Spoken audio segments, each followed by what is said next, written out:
The Temple Beneath. Journey into the Hypogeum of Ħal-Saflieni.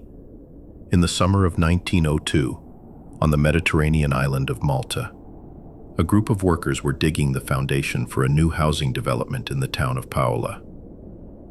Their shovels struck something unexpected. Not bedrock, not clay, but emptiness. A void in the earth. When they peered into the darkness below, they had no way of knowing they had just stumbled upon one of the most extraordinary archaeological discoveries of the modern era. They had broken through the roof of an underground complex that had been sealed in darkness for over 4,000 years. The Hypogeum of Ħal-Saflieni.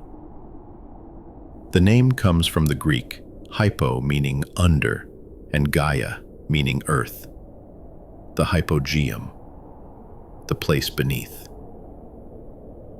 What those workers discovered was not a simple cave, not a natural formation hollowed out by water over millennia. What they had found was something far more remarkable. An entire underground temple complex, carved by hand from solid limestone, extending 3 levels deep into the bedrock of the island. Chambers, halls, alcoves, and passages, all chiseled away particle by particle using stone tools and antler picks. A sacred space that took generations to complete. And within this subterranean labyrinth, archaeologists would eventually discover the remains of more than 7,000 people. 7,000 souls, laid to rest in the cool darkness, surrounded by red ochre paintings that still glow on the walls, their purpose lost to time. The Hypogeum is prehistoric. It predates the pyramids of Egypt. It was already ancient when Stonehenge was built. The people who carved it left no written records, no inscriptions explaining who they were or what they believed. Only the structure itself remains, a monument of ambition, faith, and mystery, carved into the living rock. Tonight, we're going to descend into this underground sanctuary. We'll trace its discovery, examine its architecture, explore its acoustic mysteries, and consider what it reveals about the prehistoric people of Malta, a culture sophisticated enough to conceive and execute one of antiquity's most ambitious engineering projects. We'll walk through chambers that haven't changed in millennia, where the temperature remains constant year-round, where the air is still and heavy with the weight of history. We'll examine the evidence left behind, bones, artifacts, paintings, and we'll explore the questions that continue to perplex archaeologists. Why was it built? How did they carve it with such precision? What rituals took place in its depths? And why does sound behave so strangely in certain chambers? Some mysteries resist easy answers. The Hypogeum is one of them. Welcome to the Relic Compendium. This is the story of Malta's underground temple, the Hypogeum of Ħal-Saflieni. Part 1. The Accidental Discovery. The story of the Hypogeum's discovery is, like many great archaeological finds, partly a matter of luck, and partly a near tragedy of lost information. In 1902, Malta was still under British colonial rule. The island, strategically positioned in the Mediterranean between Sicily and North Africa, had been a British possession since 1814. The early 20th century saw expansion and development, particularly around the Grand Harbor area where the British maintained an important naval base. The town of Paola, located in the southeastern part of Malta, was experiencing modest growth. New housing was needed, and developers had acquired land for construction. This land, like much of Malta, sat atop a foundation of Globigerina limestone, a soft golden stone that characterizes the island's geology and has been quarried for construction for thousands of years. It was during the excavation of foundation trenches that workers' tools broke through into the hollow space below. The initial reaction, according to later accounts, was not excitement but concern. The workers had inadvertently damaged what might be a cistern or an old well, features common in Malta's limestone landscape where water management had always been crucial for survival. But as they cleared away the rubble and peered into the opening, it became clear this was something different. The space below was too regular, too deliberately shaped to be a natural formation. There were walls, smooth and curved. There were passages leading into darkness. Here the historical record becomes frustratingly unclear. What happened in those first days and weeks after the discovery is a matter of debate among historians. Some accounts suggest that the initial find was kept quiet. The property developer, worried that an archaeological discovery might halt construction and devalue the land, allegedly tried to conceal the opening. Artifacts discovered in the initial breach, pottery, bones, beads, may have been removed and disposed of to hide the evidence. Other sources indicate that the discovery was reported relatively quickly to local authorities, but that the significance wasn't immediately recognized. What we know with certainty is this. By 1903, word of the discovery had reached Father Manuel Magri, a Jesuit priest who served as the director of the National Museum of Malta. Magri was not just a religious figure but a trained archaeologist with a deep interest in Malta's prehistoric past. Malta, even in the early 1900s, was known to have a rich megalithic heritage. Ancient temples, massive stone structures predating both Stonehenge and the Egyptian pyramids, dotted the islands of Malta and Gozo. These temples, Gigantija, Hajarkim, Menidra, and others, had been recognized as remarkably old, though without modern dating techniques, their true age was not yet understood. The discovery of an underground structure in Paula intrigued Magri. If this was indeed connected to the temple building culture, it could provide crucial insights into prehistoric Maltese civilization. Magri secured permission to conduct excavations. He began the painstaking work of entering the underground complex, documenting what he found, and carefully excavating the layers of soil and bone that filled the chambers. What he discovered astonished him. This was not a simple burial cave.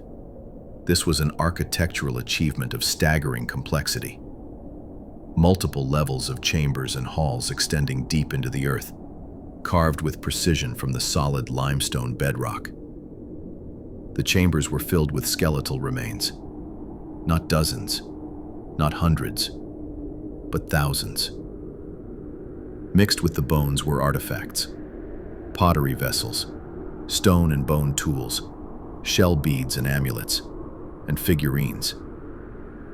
The walls in some chambers bore traces of red ochre paintings, geometric patterns, spirals, and honeycomb designs.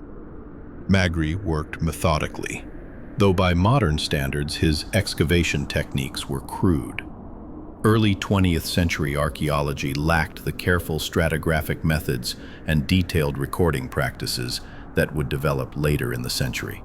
Artifacts were removed from their context, bones were collected in bulk, and the precise location and arrangement of finds were often not documented thoroughly. Still, Magri recognized the importance of what he had found.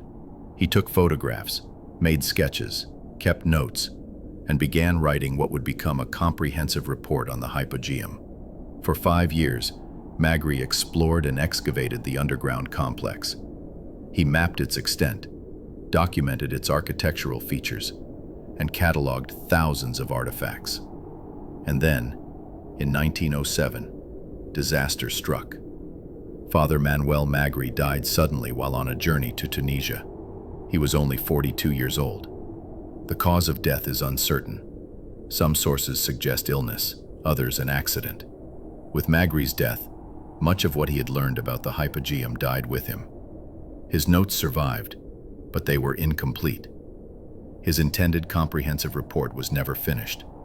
The detailed knowledge he had accumulated through years of intimate familiarity with the site, knowledge of which chambers had been excavated when, which artifacts came from which contexts, the sequence and layering of deposits, was largely lost. This loss would plague researchers for decades to come. Without Magri's thorough documentation, later archaeologists would struggle to understand the stratigraphy of the site and accurately interpret its contents. But the excavation did not stop with Magri's death. The work was taken over by Sir Themistocles Zamet, a doctor by training, but an accomplished archaeologist who would become one of Malta's most celebrated scholars. Zamet continued the excavation with renewed energy. He expanded the work, exploring areas that Magri had not yet reached. He implemented better recording techniques, photographing artifacts in situ when possible, and keeping more detailed notes about the location of finds. Under Zamet's direction, the full extent of the Hypogeum began to be understood.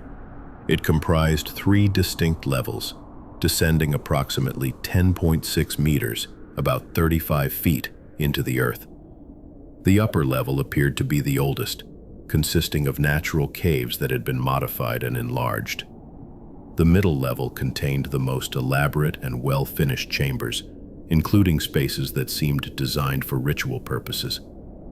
The lower level, carved deepest into the rock, was more roughly finished, suggesting it might have been the last area developed, perhaps left incomplete. Zamet's excavations continued intermittently until 1911. By that time, the Hypogeum had yielded an extraordinary collection of artifacts and the skeletal remains of an estimated 7,000 individuals. But even as the excavation was being completed, questions were multiplying. Who were these people? When did they live? What was the purpose of this vast underground complex? Why had they invested such enormous labor in carving out these chambers? And what had happened to cause the site to be abandoned and sealed away? Some answers would come through careful study of the architecture, the artifacts, and the human remains. Other questions would remain unanswered, perhaps forever. In 1925, the Hypogeum was opened to the public as a museum and archaeological site. Visitors could descend into the underground chambers, walk through the same passages that ancient Maltese priests and mourners had walked thousands of years before, and experience the strange, profound silence of the depths. But the story of the Hypogeum's discovery reminds us of a crucial lesson in archaeology. What we know is always less than what has been lost. The information that disappeared when those first workers broke through the roof, artifacts removed and discarded, chambers disturbed before proper documentation, represents knowledge we can never recover. And the knowledge that died with Father Magri represents questions we can never fully answer. What insights did he take to his grave? What connections did he see that we cannot reconstruct? The Hypogeum remains, physical and solid, carved into imperishable stone. But our understanding of it is fragmentary, built on incomplete evidence and interrupted scholarship. And yet, despite these limitations, the Hypogeum can still tell us its story. The stone itself remembers. The architecture speaks. The artifacts reveal. And if we listen carefully, descending into the silence of the chambers, we can begin to hear the whispers of the people who created this underground sanctuary 4,000 years ago. Part 2. Architecture of the Underworld. To understand the Hypogeum is to understand its architecture, not just as a static structure, but as a process, an act of faith carved slowly and laboriously from the living rock over generations. Imagine the challenge. You are a prehistoric Maltese person living around 4000 BCE. You have no metal tools, no explosives, no machinery. You have stone hammers made from harder limestone, chert, or flint. You have antler picks from the red deer that once lived on Malta. You have, perhaps, wooden wedges and levers. You have fire to heat the stone, making it easier to crack and chip away. And you have time, decades, perhaps centuries. With these simple tools, you and your community will carve into the earth, removing countless tons of limestone, particle by particle, creating chambers and halls and passages deep underground. Why? We'll explore that question later. For now, let's simply examine what they created. The Hypogeum consists of 3 distinct levels, though in reality the boundary between levels is not always clear-cut. The structure was carved downward over time, with each generation expanding and deepening the complex. The upper level sits closest to the surface, approximately 1.5 to 3 meters below the modern ground level, though the surface in prehistoric times would have been lower. This level appears to be the oldest portion of the complex. It consists primarily of natural caves and fissures in the limestone that were modified and enlarged by human hands. The walls show tool marks, the pecked and abraded surfaces characteristic of stone-on-stone work. In some areas, you can still see the patterns of the work, the overlapping impact marks from stone hammers. These chambers on the upper level are relatively small and irregular. They served, archaeologists believe, as the initial burial chambers. The dead were placed here, along with grave goods, pottery vessels, stone tools, personal ornaments. Over time, as more space was needed, the complex expanded downward. The transition from the upper level to the middle level marks a significant shift in sophistication and ambition. The middle level, located between 3 and 6 meters below the surface, contains the most elaborate and architecturally refined chambers of the entire complex. This is where the true genius of the Hypogeum's builders becomes apparent. Here, the chambers are no longer simple, hollowed spaces. They are carefully designed rooms with architectural features carved to mimic the above-ground megalithic temples of Malta. Consider the main chamber on the middle level. Its walls curve inward toward the ceiling, creating a corbelled effect, though it's not true corbelling, where stones are stacked in overlapping layers. Instead, this ceiling is carved from solid rock to look like corbelling, suggesting that the builders were deliberately replicating the architecture of the surface temples underground. The walls are smooth, finished with a level of craftsmanship that required countless hours of patient abrasion. In the lamplight or modern electric illumination, the stone has a warm, honey-colored glow. But the most remarkable chamber on the middle level, indeed, perhaps the most remarkable chamber in the entire Hypogeum, is known as the Oracle Room, or sometimes the Holy of Holies. The Oracle Room is relatively small, roughly rectangular, with a carved niche or alcove in one wall. This niche is positioned about chest height for an average person. The chamber's dimensions and shape give it extraordinary acoustic properties, which we'll explore in detail later. For now, imagine standing in this room. The walls around you are carved smooth. Above you, the ceiling curves upward. The air is cool and still. The temperature in the Hypogeum remains constant year-round at about 15 to 18 degrees Celsius, 59 to 64 degrees Fahrenheit, regardless of the season above ground. If you speak in this chamber, if you chant, if you produce a low, resonant tone, something extraordinary happens. The stone itself begins to vibrate. The sound doesn't simply echo, it seems to come alive, filling the space with a presence that is almost physical. We'll return to this acoustic mystery, but first, Let's complete our architectural tour. Adjacent to the oracle room are other chambers with clear ritual purposes. One features a carved trilithon, a doorway formed by two vertical stone pillars topped by a horizontal lintel. Except, unlike the freestanding trilithons of Stonehenge or Malta's surface temples, this is carved from solid rock, a symbolic doorway that leads nowhere. Or perhaps everywhere. The walls in several of these middle-level chambers bear traces of red ochre paintings. Red ochre, iron oxide, was ground into a powder and mixed with a binder, likely animal fat or plant oils, to create a paint.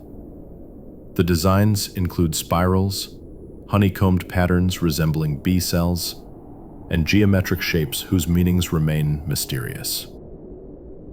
Red ochre has been associated with burial and ritual across many prehistoric cultures. Its color resembles blood, and it may have symbolized life, death, or rebirth. In the darkness of the Hypogeum, illuminated only by flickering lamps burning animal fat, these red symbols must have seemed to glow with their own inner light. Extending from 6 to 10.6 meters below the surface is the deepest part of the complex. This level is more roughly finished than the chambers above, suggesting it may have been the last area developed, or perhaps was left incomplete when the Hypogeum was finally abandoned. The lower level contains fewer refined chambers and more utilitarian spaces. Storage areas, perhaps, or secondary burial chambers. Some passages here are narrow, almost claustrophobic, requiring modern visitors to stoop or crawl to pass through. One chamber on the lower level has been nicknamed the Snake Pit by excavators, though this name has no archaeological basis. It's simply a deep pit with smooth walls, its purpose unknown. When excavators first explored it, they found it filled with bones and soil. Throughout all three levels, the Hypogeum is connected by a complex network of passages, stairs, and ramps. The stairs are carved directly into the floor, each step chiseled from the solid rock. The passages curve and wind, creating a labyrinthine quality that would have been even more disorienting in the absolute darkness that would have prevailed before the installation of modern lighting. One of the most frequently asked questions about the Hypogeum is, how did they see to work? Carving in darkness would have been impossible. The answer is fire. Lamps burning animal fat, similar to those found in archaeological contexts throughout the prehistoric Mediterranean, would have provided light. These lamps produce a warm, flickering glow, quite different from electric light.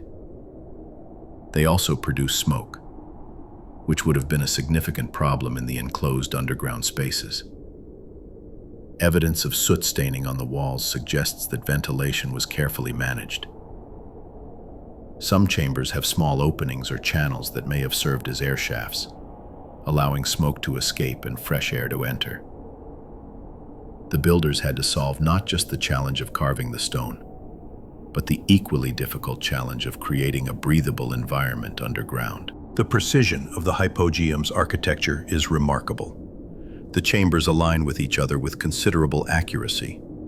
The walls are smoothly finished, the angles consistent. This required not just skill but planning, the ability to envision the final structure and work toward it systematically. Archaeological analysis of the tool marks suggests that the work was done by teams using coordinated techniques. One person would hold a stone chisel or point at the correct angle while others struck it with hammers. The rhythm of the work would have been important, coordinated striking to maximize efficiency and minimize the risk of injury. The amount of stone removed is staggering. Estimates suggest that over 2,000 cubic meters of limestone were excavated to create the Hypogeum, roughly 500 dump truck loads of rock. All of this material had to be carried out through the relatively small entrance, likely in baskets, and disposed of somewhere above ground. No massive pile of excavated limestone has ever been found nearby, suggesting the stone was carried away and used for other purposes, perhaps in the construction of walls, buildings, or surface temples. The effort represented by the Hypogeum is comparable to the construction of a medieval cathedral. It was a multi-generational project requiring coordinated labor, skilled craftsmen, and above all, sustained religious or cultural motivation. Whoever conceived of the Hypogeum, whoever dedicated their community's resources to its construction, believed deeply in its importance. This was not a practical structure. It served no defensive purpose. It wasn't a dwelling. It was sacred space, a temple carved into the earth itself, and perhaps that is the key to understanding it. The Hypogeum was not meant to be convenient or comfortable. It was meant to be profound. Descending into its depths was, and still is, an act of separation from the ordinary world. The darkness, the silence, the constant temperature, the smoothness of the stone walls. All of these features create an environment utterly different from the sun-drenched, wind-swept surface of Malta. In the Hypogeum, the distinctions that structure ordinary life, day and night, hot and cold, the passage of seasons, cease to have meaning. Time seems to stop. The outside world recedes. This is liminal space, a threshold, a place between the world of the living and the world of the dead, between the earth's surface and its hidden depths, between the known and the mysterious.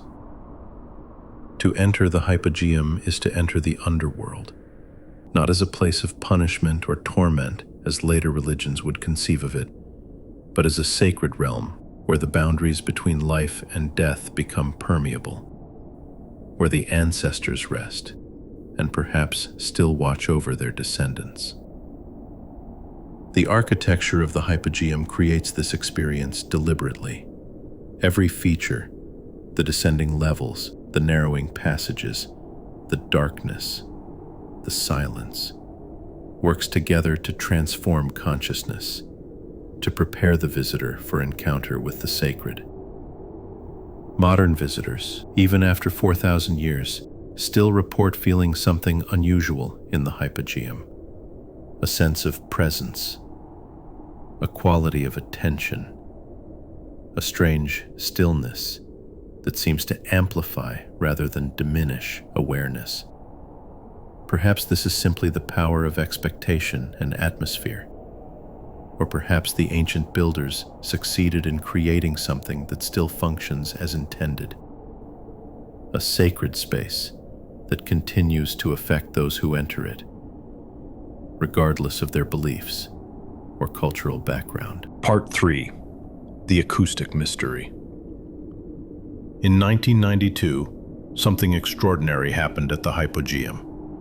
A group of researchers conducted acoustic tests in the Oracle Room, and what they discovered would transform our understanding of the site and raise profound questions about the sophistication of prehistoric architecture. When a male voice produces a low-frequency tone in the Oracle Room, specifically when someone speaks, chants, or sings at approximately 110 Hz, the chamber itself begins to resonate. The limestone walls vibrate perceptibly. The sound fills the space with unusual intensity, creating an effect that is simultaneously heard and felt throughout the body. This isn't simply good acoustics or a fortunate accident of geology. The Oracle Room appears to have been designed deliberately to resonate at this specific frequency.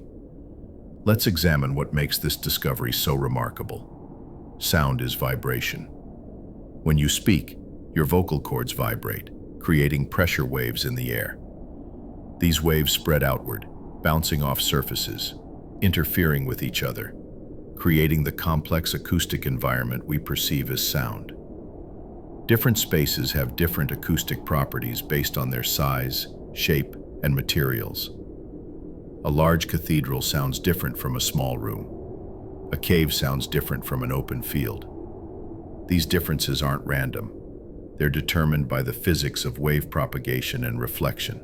Resonance occurs when a sound wave's frequency matches the natural frequency at which an object or space wants to vibrate. When this happens, the vibrations are amplified. A simple example is pushing a child on a swing. If you push at the right rhythm, matching the swing's natural frequency, the swing goes higher with each push. Push at the wrong rhythm, and the swing barely moves. Every enclosed space has resonant frequencies, pitches at which sound is naturally amplified. In most spaces, there are many such frequencies, distributed across the audible spectrum. The oracle room's resonant frequency centers sharply on approximately 110 Hz. This frequency falls at the lower end of the range of the human voice, particularly the male voice. A bass singer can easily produce notes at this frequency. Even someone with a modest vocal range can drop down to this pitch with a little practice. When later researchers conducted detailed acoustic measurements, they discovered that the resonance effect is remarkably specific to this chamber. Other chambers in the Hypogeum don't produce the same effect, or produce it much more weakly. The oracle room's dimensions, its length, width, and height, appear to have been chosen deliberately to create this resonant frequency. The smoothness of the walls contributes to the effect, as rough surfaces would scatter and absorb sound. The shape of the chamber matters too. The slight irregularities in the walls and ceiling may serve to focus and amplify the sound waves. In short, the oracle room appears to be a carefully designed acoustic instrument. But the implications go much further. In the 1990s and early 2000s, researchers became interested in how low-frequency sound affects the human brain. Studies using electroencephalography, EEG, to monitor brain activity revealed something unexpected. When subjects were exposed to sound at frequencies around 110 Hz, particularly sound that was not just heard but physically felt through bone conduction and body resonance, there were measurable changes in brain activity. Specifically, the prefrontal cortex, the part of the brain involved in planning, decision-making, and conscious thought, showed decreased activity. Meanwhile, areas associated with emotion, memory, and creativity showed increased activity. The overall pattern resembled, in some ways, the brain states associated with meditation or trance. This phenomenon has been documented in multiple studies. While the exact mechanisms aren't fully understood, researchers believe that low-frequency vibration may temporarily affect the normal balance of activity in different brain regions, creating altered states of consciousness. Now consider the implications for the Hypogeum. If prehistoric priests or ritual specialists knew, through empirical observation, through trial and error, that chanting at certain pitches in the oracle room produced unusual psychological effects in participants, they would have had a powerful tool for ritual practice. Imagine the experience. You descend into the earth, leaving the bright Maltese sunlight behind. You move through narrowing passages, deeper and deeper into the cool darkness. The air is still. The only light comes from flickering lamps. You enter the oracle room. A priest or priestess begins to chant. The sound builds, resonating, filling the space. You don't just hear it. You feel it in your chest, your bones, your skull. The vibrations seem to come from everywhere and nowhere. And then, subtly, your consciousness shifts. The boundaries of self become less distinct. Memories surface unbidden. Emotions intensify. The presence of the dead, of ancestors, becomes almost palpable. This would be a profound religious experience, one that would require no belief, no faith to be effective. The acoustic properties of the chamber would produce the altered state reliably and predictably, every time. We should be cautious about overstating this theory. The research on 110 Hz and brain activity is still relatively limited. The effects vary between individuals. And we have no direct evidence that prehistoric Maltese people used the oracle room specifically for this purpose. But the correlation is striking. The chamber resonates at exactly the frequency that affects human consciousness. The chamber appears to be deliberately designed to enhance this resonance. And the chamber is located in a sacred space explicitly connected to death, burial, and, presumably, the ancestors. The possibility that prehistoric architects understood and deliberately exploited acoustic effects for ritual purposes shouldn't surprise us too much. Humans have been using sound and music in religious contexts for as long as we have records. The use of drums, bells, gongs, and chanting across cultures worldwide suggests a deep, intuitive understanding. What's remarkable about the Hypogeum is the sophistication of the execution. Creating a chamber that resonates at a specific frequency requires precise control over dimensions and shape. The builders couldn't have calculated this mathematically. The mathematics of acoustics wouldn't be understood for thousands of years. Instead, they must have worked empirically. Perhaps they discovered the effect by accident in a natural cave and decided to replicate it. Perhaps they experimented, testing different dimensions and shapes, listening to how sound behaved, adjusting their carving until they achieved the desired effect. This implies several things. First, that the project had skilled master builders who could visualize the final structure and direct the work accordingly. Second, that the project had longevity, the time needed to test and refine such a complex design. Third, that acoustic properties were considered important enough to merit this level of attention and effort. Recent acoustic studies have revealed additional subtleties. The resonance effect varies depending on where a person stands in the chamber.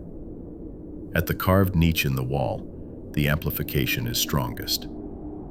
Away from the niche, in certain spots, there are nodes where the sound actually becomes quieter. This suggests that the oracle room may have been used in a specific way, with an officiant standing at the niche, the position of maximum resonance, while participants arrange themselves in the chamber according to some pattern. The oracle room also has another fascinating acoustic property. Sound produced there can be heard throughout much of the Hypogeum, carrying through passages and into distant chambers. But sound produced in those distant chambers doesn't carry back to the oracle room as effectively. In acoustic terms, the oracle room broadcasts but doesn't receive. An oracle or priest speaking from that chamber could be heard by people throughout the complex, creating a sense that the voice came from everywhere, or from the earth itself. Compare this to techniques used in classical Greek theaters, where careful design allowed actors' voices to carry clearly to audiences of thousands, or to European cathedrals, where architecture was designed to enhance liturgical music and create a sense of divine presence. The Hypogeum's builders achieved similar effects 3,000 years earlier, using only stone tools and empirical observation. Not everyone is convinced by the acoustic design theory. Skeptics argue that the resonance might be coincidental, that any chamber of similar size in limestone would produce some resonant effects, and that we're reading intentionality into what might be accidental. They point out that we have no direct evidence of how the oracle room was actually used. The acoustic properties don't prove ritual chanting took place there. We're making inferences based on modern measurements and effects. These are fair points. We should remain open to the possibility of coincidence. Prehistoric builders might have created an acoustically resonant chamber without specifically intending to do so. But the specificity is hard to dismiss. The oracle room resonates at a frequency that affects human consciousness. It amplifies a male voice at precisely the pitch most easily produced by sustained chanting. Its acoustic properties differ significantly from other chambers in the complex, and it's located in the most elaborately finished section of the middle level, surrounded by other features that clearly served ritual purposes: the carved trilithon doorway, the red ochre paintings, the proximity to burial chambers. The totality of evidence suggests deliberate design. The Hypogeum's builders, whoever they were, understood something profound about the relationship between architecture, sound, and consciousness. They created a machine for altering awareness, carved from solid stone, that still functions after 4,000 years. Modern acoustic engineers, working with computer modeling and advanced materials, struggle to achieve the level of acoustic control demonstrated in the oracle room. The fact that prehistoric builders accomplished this with empirical methods alone is testament to their patience, observational skills, and sophisticated understanding of their craft. The acoustic mystery of the Hypogeum reminds us that technological sophistication isn't only about the complexity of tools. It's about the depth of knowledge, the careful observation of effects, and the ability to reliably reproduce desired results. The builders of the Hypogeum may not have understood the mathematics of wave propagation, but they understood, in a practical, embodied way, how to make stone sing. Part 4. The people and their rituals. Who were the people who built the Hypogeum? What were their lives like? What did they believe? These questions cannot be answered with the certainty we might wish. The builders left no written records. No inscriptions explain their purpose. No legends were passed down through an unbroken chain of tradition. The culture that created the Hypogeum disappeared entirely, leaving only silent stone and scattered artifacts. But archaeology can tell us something. Not everything, but something. Through careful analysis of the structure itself, the artifacts found within it, the human remains interred there in comparison with other sites across Malta and the Mediterranean, we can sketch a partial portrait of this lost civilization. Let's begin with chronology. When was the Hypogeum built? When was it used? And when was it finally abandoned? Radiocarbon dating of bone fragments from the Hypogeum has provided dates ranging from approximately 4,000 to 2,500 BCE. This places its use squarely in the Neolithic period, the New Stone Age, when agriculture had been established in the Mediterranean but metalworking had not yet reached Malta. These dates align well with the dating of Malta's megalithic surface temples, which were constructed during roughly the same period. The temple-building culture of Malta flourished between 4,000 and 2,500 BCE, creating some of the oldest freestanding stone structures in the world. Older than Stonehenge, older than the Egyptian pyramids. The Hypogeum appears to have been started around 4,000 to 3,800 BCE, possibly even earlier, and remained in use for approximately 1,500 years. This is a vast span of time. To put it in perspective, 1,500 years is roughly the time between the fall of Rome and the present day. During those 15 centuries, the complex was gradually expanded, descending deeper into the earth, adding new chambers as old ones filled with burials. Multiple generations, perhaps dozens of generations, contributed to its construction and used it for their sacred purposes. The people themselves were Neolithic farmers and herders. Archaeological evidence from contemporary settlements on Malta shows a diet based on wheat and barley agriculture. domesticated animals including sheep, goats, and cattle, and supplemented by fishing and hunting. Malta in this period was more forested than today, though never heavily wooded. The island's small size, roughly 316 square kilometers, 122 square miles, meant its carrying capacity was limited. Population estimates suggest a few thousand people at most, distributed across multiple villages. These villages were clustered particularly in the southern and central parts of Malta, where the most fertile soil was located. Near these villages, often on prominent hilltops or ridges, stood the megalithic temples, massive stone structures built from huge limestone blocks, some weighing many tons, fitted together without mortar. The temples share architectural features with the Hypogeum. They have curved apsidal chambers. They have corbelled ceilings. They have carved decoration including spiral patterns. The same aesthetic, the same architectural vocabulary that was carved underground in the Hypogeum was built above ground in the temples. This parallel suggests a unified temple culture, a shared religious tradition that found expression in both the surface temples and the underground sanctuary. What was this religion? We can only speculate, but certain patterns emerge from the evidence.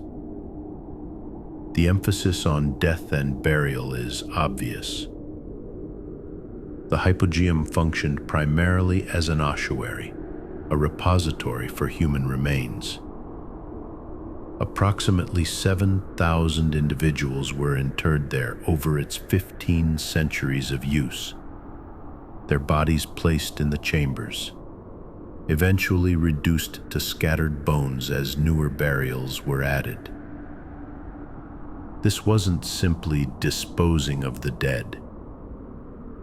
The careful architectural elaboration, the acoustic properties, the paintings, all suggest that the dead were honored, perhaps even worshipped. The ancestors held a place of importance in the spiritual life of the community. Evidence from the human remains suggests complex burial practices. Some skeletons show signs of having been buried elsewhere first, then exhumed and moved to the Hypogeum. This secondary burial pattern appears in many cultures and typically indicates that the journey from life to death was conceived as a multi-stage process. The body dies, but the spirit remains close for a time. The flesh decays. Only when the skeleton is clean, when the bones are revealed, is the transformation complete. Then the remains can be moved to the final resting place, the house of the ancestors. The red ochre found in the Hypogeum appears on walls as paintings, but it was also liberally scattered over many of the skeletal remains. Bodies or bones were painted red, or perhaps shrouded in cloth colored with ochre, before being placed in the chambers. The symbolism is universal. Red suggests blood, life, rebirth. By painting the dead with this color, the living may have been expressing hope for renewal, for continued existence in some form, for the possibility that death was not an ending but a transformation. Among the artifacts found in the Hypogeum, several stand out as particularly significant. Most famous is the Sleeping Lady, a small clay figurine discovered in 1902 in what came to be known as the Oracle Room. The figurine depicts a full-figured woman lying on her side on what appears to be a couch or bed, her head resting on her hand. Her eyes are closed. Her expression is peaceful. The sleeping lady is only about 12 centimeters long, small enough to fit in the palm of your hand. But her execution is remarkably detailed. Her hair is shown in a carefully rendered style. She wears a pleated skirt. The couch beneath her has carved decoration. Some archaeologists interpret her as literally sleeping. Others see her as dead, laid out on a burial bier. Still others suggest she represents a priestess in a trance state, perhaps induced by the acoustic properties of the oracle room itself, channeling messages from the divine or the ancestors. Another possibility is that she represents a goddess, a divine figure associated with death and rebirth, sleep and dreaming, who presides over the transition from life to death. Malta's megalithic culture produced many female figurines, some quite large. The surface temples contain statues of what appear to be goddesses or divine beings, characterized by exaggerated feminine features. Large hips and thighs, prominent breasts, suggesting fertility and generative power. Whether these represent actual deities or are symbolic images embodying important cultural values is debated. But the prevalence of these figures suggests that feminine divine power, particularly related to fertility and life-giving, was central to the religious worldview. The Hypogeum also yielded numerous amulets and beads made from shells, stone, and clay. These personal ornaments were placed with the dead, perhaps as offerings, or as protective charms for the journey to the afterlife. Pottery vessels found in the chambers likely contained food and drink offerings. Feeding the dead is a practice found in many cultures, based on the belief that the deceased continue to have needs, or that providing sustenance symbolizes continued connection and care. Some of the pottery shows evidence of having been ritually killed, deliberately broken or perforated, before being placed in the burial chambers. This practice, too, appears across many cultures. If the dead exist in a world that mirrors this one, but inverted, perhaps objects must be killed in this world to become usable in the next. The skeletal remains themselves, when studied by physical anthropologists, reveal information about these ancient Maltese people. They were of average height for Neolithic Europeans, men averaging around 165 to 170 centimeters, 5 feet 5 inches to 5 feet 10 inches, 5 feet 7 inches, women somewhat shorter. They showed evidence of the physical stresses of agricultural labor, arthritis in joints, worn teeth from eating grain ground with stone mills that left grit in the flour. Life expectancy was probably similar to other Neolithic populations. High infant mortality, with those who survived childhood having a decent chance of reaching their 40s or 50s, though few made it beyond 60. Disease and injury patterns suggest a relatively hard life, but not one of constant warfare. The Neolithic farmers of Malta do not appear to have been particularly violent toward each other. No weapons of war have been found in any significant quantities. The megalithic temples show no defensive features. No walls, no barriers, no evidence of fortification. This pattern changes dramatically around 2500 BCE. The temple-building culture ends abruptly. The Hypogeum is abandoned and sealed. New people appear on Malta, bringing with them different pottery styles, different burial practices, different ways of life. What happened? We don't know for certain. Climate change may have been a factor, a drying trend that reduced agricultural productivity on Malta's small, water-limited islands. Overexploitation of resources might have occurred. Deforestation, soil erosion, depletion of wild game and fish. Or perhaps the arrival of new populations from Sicily or North Africa displaced or absorbed the indigenous culture. Bronze Age seafaring peoples were expanding across the Mediterranean during this period, and Malta's strategic location would have made it valuable. Whatever the cause, the temple-building culture vanished. Their monuments remained, but their meaning was lost.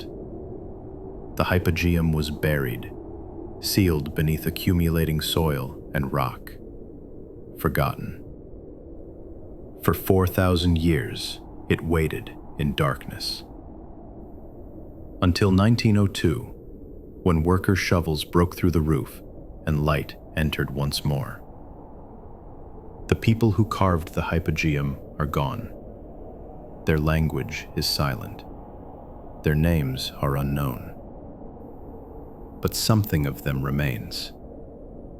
Their ambition is evident in the scale of what they built. Their devotion is clear in the care they lavished on every detail. Their sophistication shows in the acoustic design, the architectural precision, the artistic accomplishment. They honored their dead. They created beauty even in a place of death. They carved hope into stone. Hope that death was not an ending, that the ancestors continued, that the living and dead remained connected. And perhaps, in a sense, they succeeded. 4,000 years later, we still enter their underground temple. We still feel the resonance when voices chant in the oracle room. We still marvel at what they achieved. The dead of the Hypogeum have descendants, not genetic descendants perhaps, but spiritual ones. Everyone who enters that sacred space, who pauses in the silence, who wonders at the mystery, becomes in some way heir to the tradition the builders created. The Hypogeum reminds us that monuments outlast memory. Stone endures longer than tradition. The work of hands can survive millennia after the hands themselves have turned to dust. And sometimes in the presence of such works, we can sense something of the people who created them. Not clearly, not with certainty, but as a whisper, an echo, a presence in the stone. Part 5. Mysteries and Anomalies. Every archaeological site has its mysteries, gaps in the record, ambiguous evidence, questions that resist definitive answers. The Hypogeum has its share of these legitimate scholarly uncertainties. But it also has another category of mystery, the kind that emerges not from the site itself, but from the stories told about it, the legends that accumulate around any place sufficiently ancient and enigmatic. Let's examine both kinds, starting with the genuine archaeological puzzles and then turning to the more speculative claims that have attached themselves to the Hypogeum over the years. One of the most debated features of the skeletal remains from the Hypogeum concerns skull morphology. In 1985, when researchers were re-examining collections of bones from the site, they noted that several skulls showed unusual characteristics, particularly elongation of the cranium and absence of certain cranial sutures that normally appear in human skulls. These observations sparked intense debate.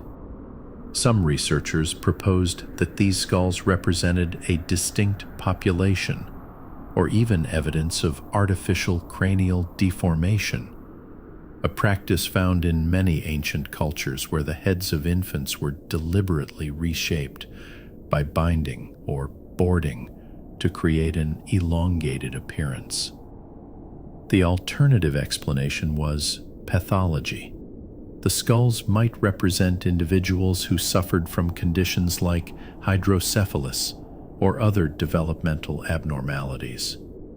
Unfortunately, definitive analysis has been hampered by the condition of the material. Many of the most interesting specimens were damaged or have been lost.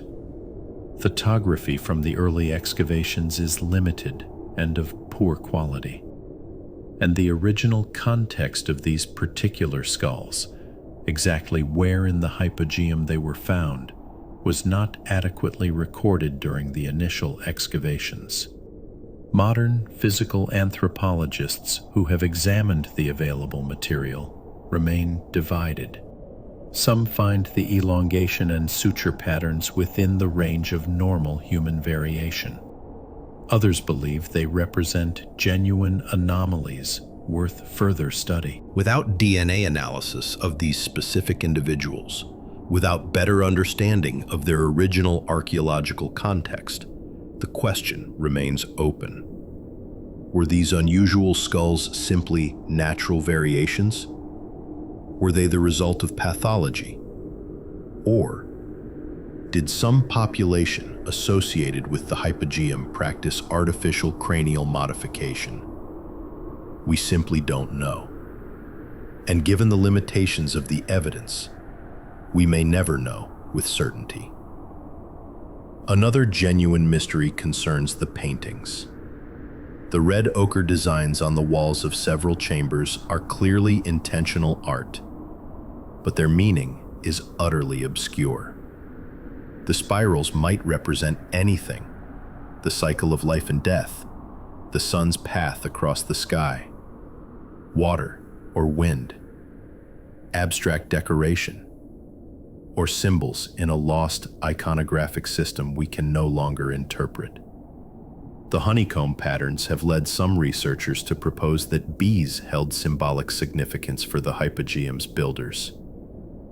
Honey would have been valuable as one of the few concentrated sources of sweetness available. Bees emerge from enclosed cells, which might have resonated symbolically with ideas of death and rebirth from the tomb.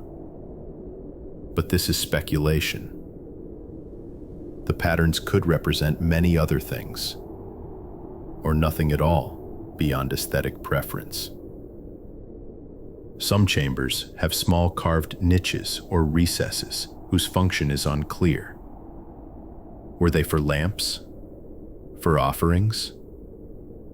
For placing particular objects during rituals? We can't say. The deepest pit in the lower level has sometimes been interpreted as having astronomical significance, a kind of observation shaft aimed at a particular star or constellation. But analysis has found no clear alignment, and in any case, a deep underground chamber would be a strange place for astronomical observation. More likely, the pit served some ritual function, perhaps a place for particularly important or dangerous burials, or a symbolic connection to the deepest underworld. Now we turn to the more speculative material, the legends and fringe theories that have accumulated around the Hypogeum. One of the most persistent stories concerns an alleged incident in the 1940s involving a schoolteacher named Lois Jessup. According to various tellings of this tale, Jessup and a group of students were exploring the Hypogeum when they became separated from their guide. Venturing into unmapped passages, they discovered a hidden tunnel that descended far deeper than the known lower level. In this tunnel, they allegedly encountered strange humanoid creatures and fled in terror. Some versions claim students disappeared and were never found. Other versions include strange lights, unnatural cold, and mysterious voices. There are significant problems with this story. First, no contemporary records of such an incident exist. No newspaper reports, no official investigations, no missing person cases matching the description. The story only appears in books and articles published decades after the alleged event. Second, the Hypogeum has been extensively mapped and surveyed. No hidden passages or deeper levels have been found. The entire complex has been documented using modern surveying equipment and ground-penetrating radar. Third, the story follows a common pattern in paranormal folklore: mysterious underground places, separated groups, encounters with strange beings, missing persons whose fate is never confirmed. It has the structure of legend rather than documented history. Most likely, the story is either entirely fabricated or represents a highly embellished version of a mundane incident, perhaps visitors who temporarily got lost in the confusing passages before being reunited with their group, with the experience later taking on legendary qualities through repeated retelling. Similar skepticism applies to various claims of supernatural phenomena in the Hypogeum. Reports of unusual electromagnetic fields, mysterious presences, or paranormal experiences.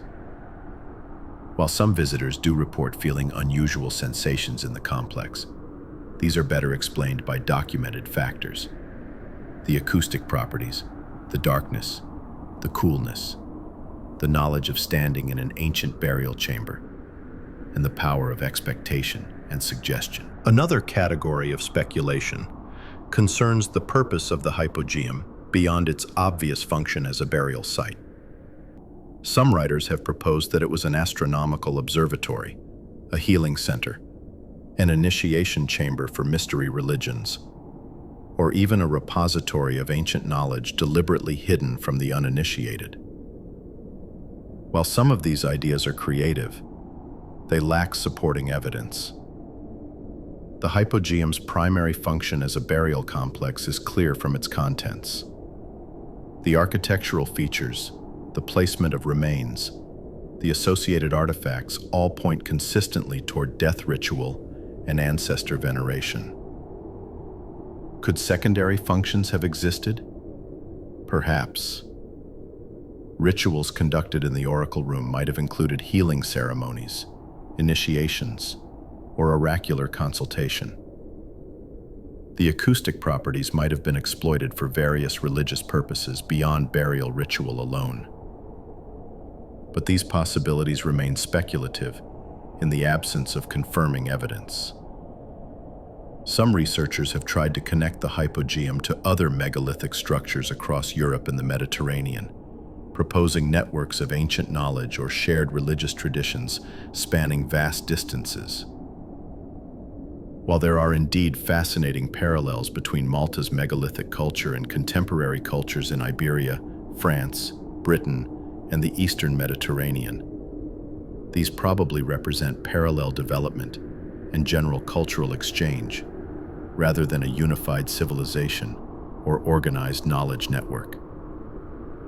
The human tendency to create monumental architecture, to build temples, to honor the dead with elaborate ritual, these are universal impulses that emerge independently in many cultures. Similarities in execution don't necessarily indicate direct connection. The Hypogeum stands on its own as a remarkable achievement of one particular prehistoric Maltese culture. It doesn't need to be connected to Stonehenge, the pyramids, or ancient aliens to be significant. Its importance lies in what it tells us about human creativity, religious devotion, and technical capability in the Neolithic period. That said, mysteries remain. Real mysteries, grounded in the limitations of archaeological evidence. We don't know who conceived of the Hypogeum or directed its construction. Was there a priestly class? A single visionary leader? A collective decision-making process? The social organization of Malta's temple builders remains largely unknown. We don't know exactly what rituals were performed in the oracle room or other chambers. We can infer religious significance. We can speculate based on comparative evidence from other cultures, but we weren't there. The specific prayers, chants, offerings, and ceremonies have been lost. We don't know what the builders believed about death and the afterlife. Did they envision an underworld where ancestors dwelled? A paradise for the virtuous? Reincarnation? Dissolution into a cosmic whole? The Hypogeum was clearly built with profound purpose, but the theological details of that purpose remain opaque. We don't know why the site was abandoned and sealed around 2500 BCE. Climate change? Invasion? Cultural transformation? Social collapse? The end of Malta's temple building period is one of archaeology's puzzles, and the Hypogeum's abandonment is part of that larger mystery. These are real questions, worthy of continued research. As archaeological methods improve, as new analytical techniques develop, as more comparative evidence accumulates from other sites, we may find answers. But some questions may remain forever unanswered. And perhaps that's as it should be. Mystery has its own value. Not the false mysteries manufactured by sensational claims and poor evidence, but the genuine mystery that emerges from the vastness of the past and the limitations of what can be recovered. The Hypogeum is ancient. It is strange. It was created by people whose worldview differed fundamentally from our own. That it retains some mysteries is not a failure of archaeology, but an acknowledgement of the profound distance between our time and theirs. We stand at one end of a bridge that spans 4,000 years. We can cross that bridge. We can learn much. We can reconstruct something of that lost world. But the bridge has gaps, and some knowledge remains on the other side, inaccessible to us, preserved in the silence of the stone. Part 6. Modern Science and Preservation. In 1980, UNESCO designated the Hypogeum of Ħal-Saflieni as a World Heritage Site, recognizing its outstanding universal value and the need for its protection and preservation. This designation placed the Hypogeum in the company of humanity's most significant cultural monuments: the pyramids of Egypt, the Acropolis of Athens, the Great Wall of China. It was a deserved recognition for a site that represents a unique achievement in prehistoric architecture and provides irreplaceable evidence of an ancient culture. But recognition brought challenges. By the 1990s, the Hypogeum was facing a crisis. Decades of unrestricted tourism had taken a toll. The constant flow of visitors, thousands per year, was introducing humidity, CO2, and biological contaminants into the fragile underground environment. The limestone walls, which had remained stable for 4,000 years in the cool, dry darkness, were beginning to deteriorate. Algae and fungi were growing on surfaces. The red ochre paintings were fading. Mineral efflorescence was appearing on the walls. The very thing that made the Hypogeum valuable, its authenticity, its preservation of ancient features, was being destroyed by the very act of sharing it with the public. In 1990, Heritage Malta, the National Heritage Agency, made a difficult decision. The Hypogeum was closed to public access for a comprehensive conservation project. For the next 10 years, the site remained closed, while specialists worked to stabilize the environment and preserve the archaeological features.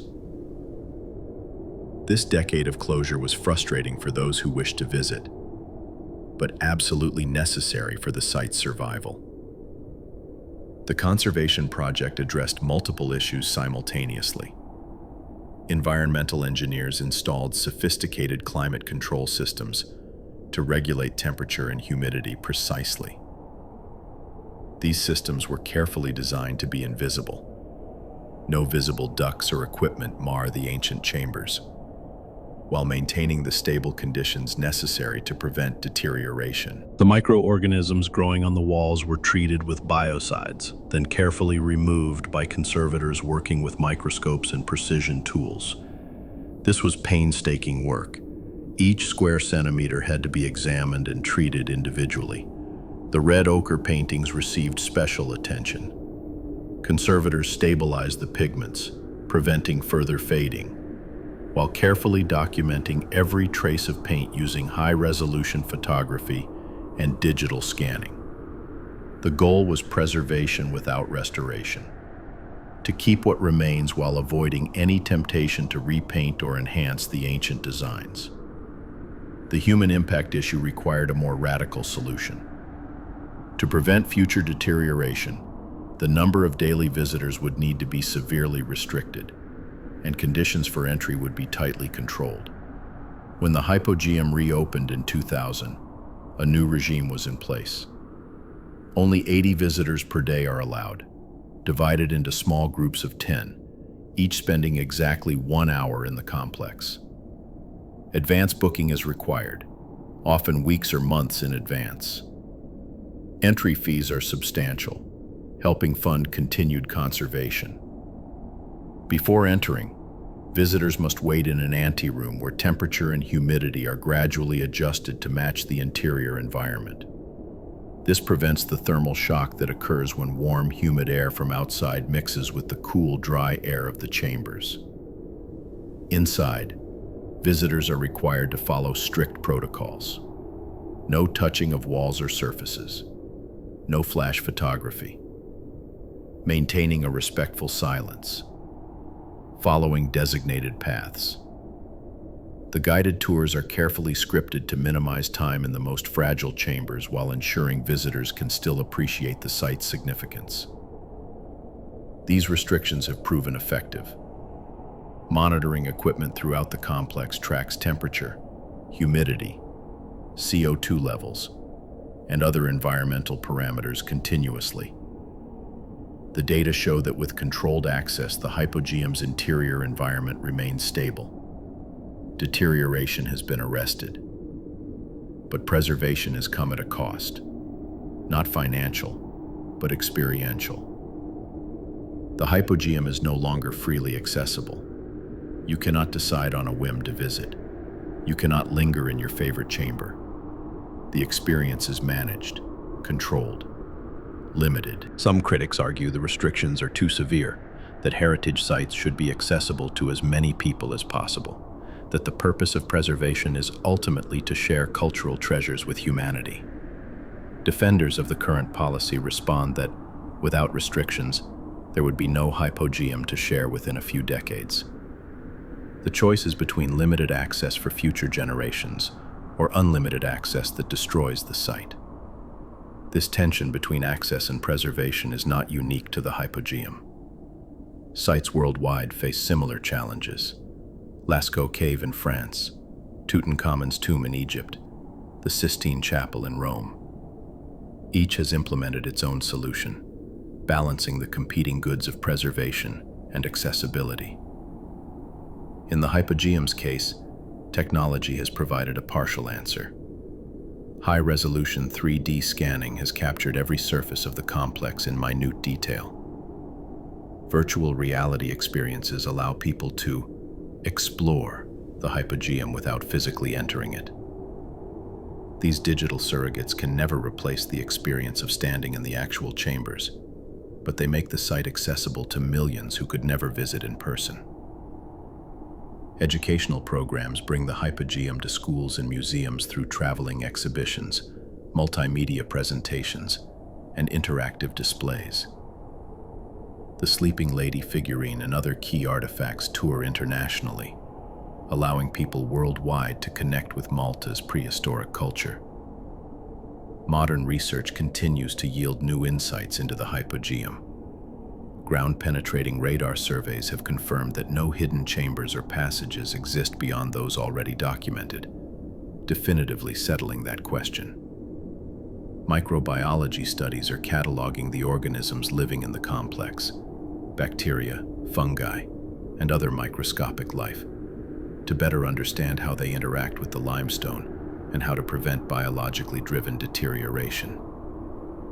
Computer modeling has allowed researchers to simulate acoustic effects throughout the complex, confirming and extending the earlier findings about the oracle room.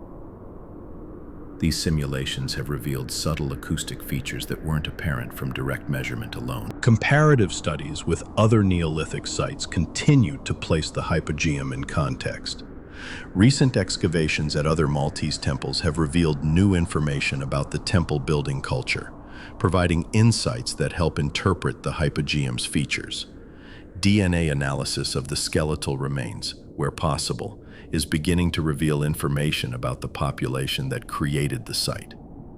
While the analysis is still in early stages, preliminary results suggest genetic connections to other Mediterranean populations and possible multiple waves of migration to Malta during the Neolithic period.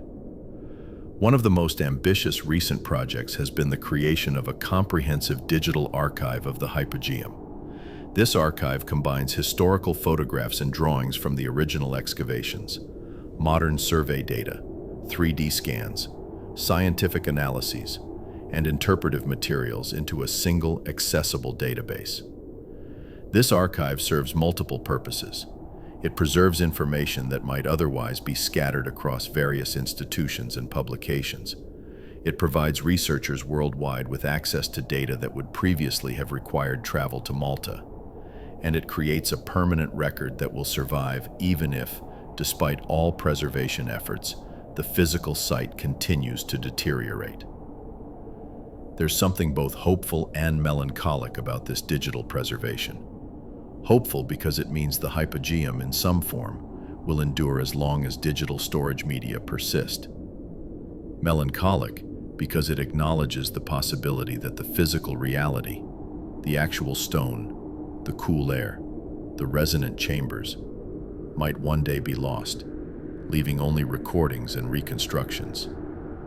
But for now, the Hypogeum survives, carefully monitored, scientifically studied, visited by a limited but fortunate few.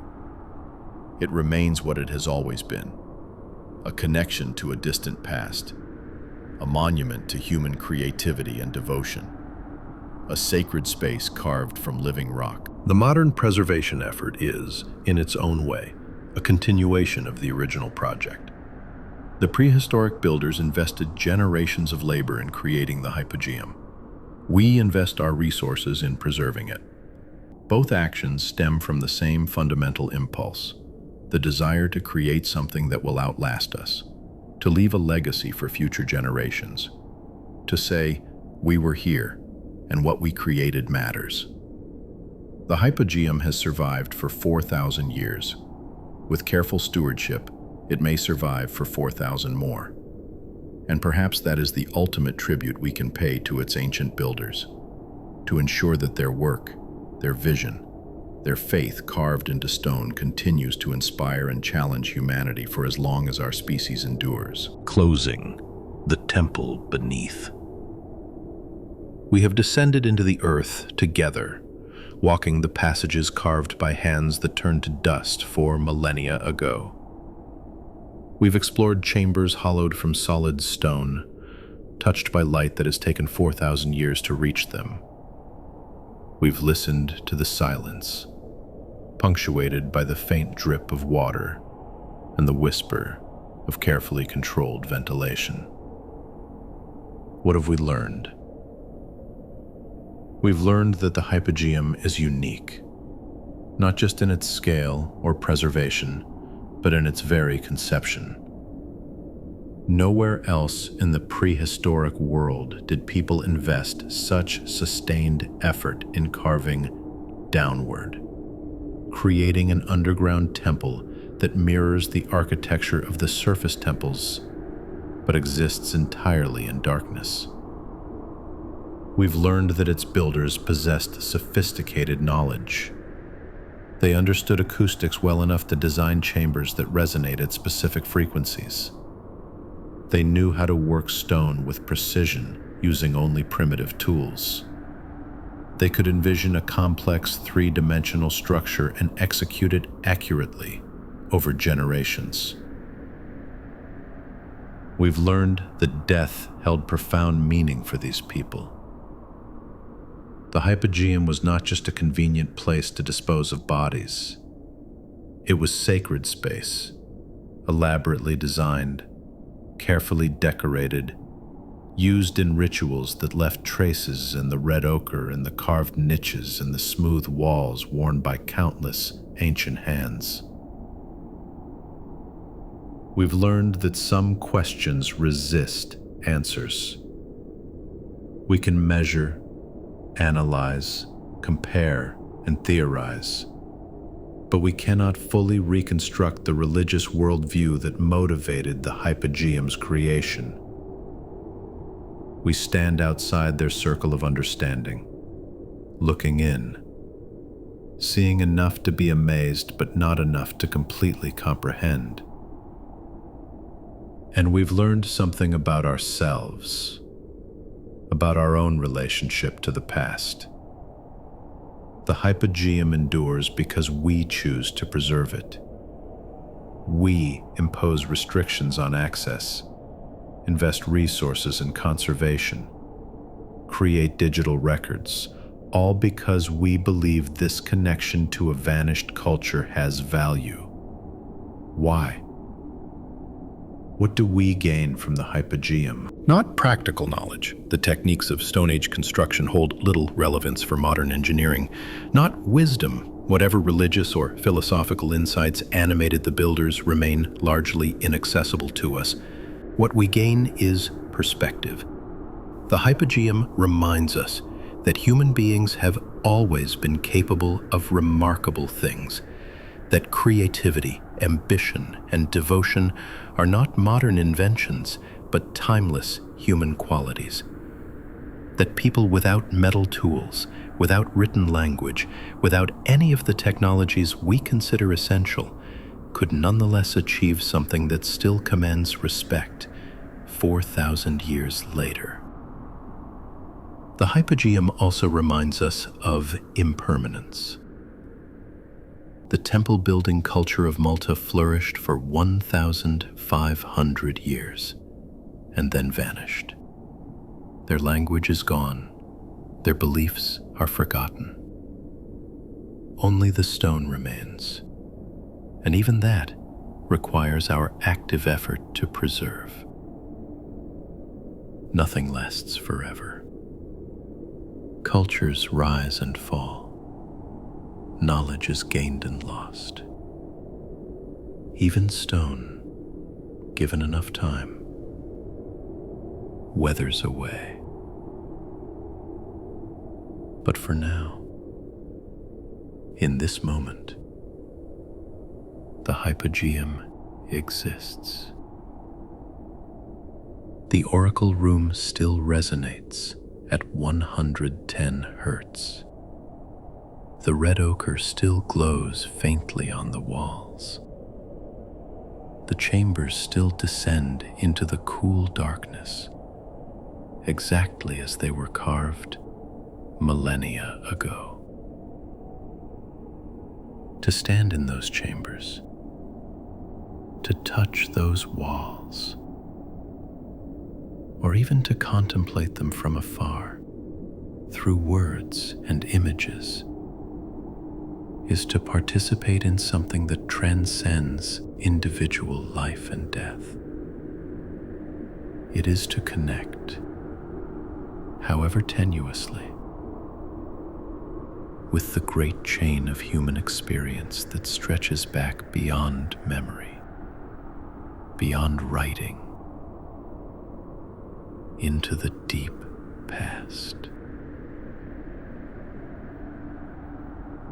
The people who created the Hypogeum believed, perhaps, that death was not an ending, but a transformation. That the ancestors remained present, watching over their descendants. That the boundary between life and death was permeable. We cannot know if they were right, but in a sense, they succeeded in creating a form of immortality. Not personal immortality, their individual identities are lost, but collective immortality. They live on in their work. We remember them every time someone descends into the Hypogeum and marvels at what they achieved. The temple beneath has become a temple of memory. Not just memory of the dead interred there, but memory of human capacity itself. A reminder of what we can accomplish when we commit ourselves to a vision larger than any individual life. As we conclude our journey, as we ascend back toward the surface, back toward the light and warmth of the modern world, take a moment to appreciate the gift the Hypogeum's builders left us. They couldn't have known that their work would survive so long.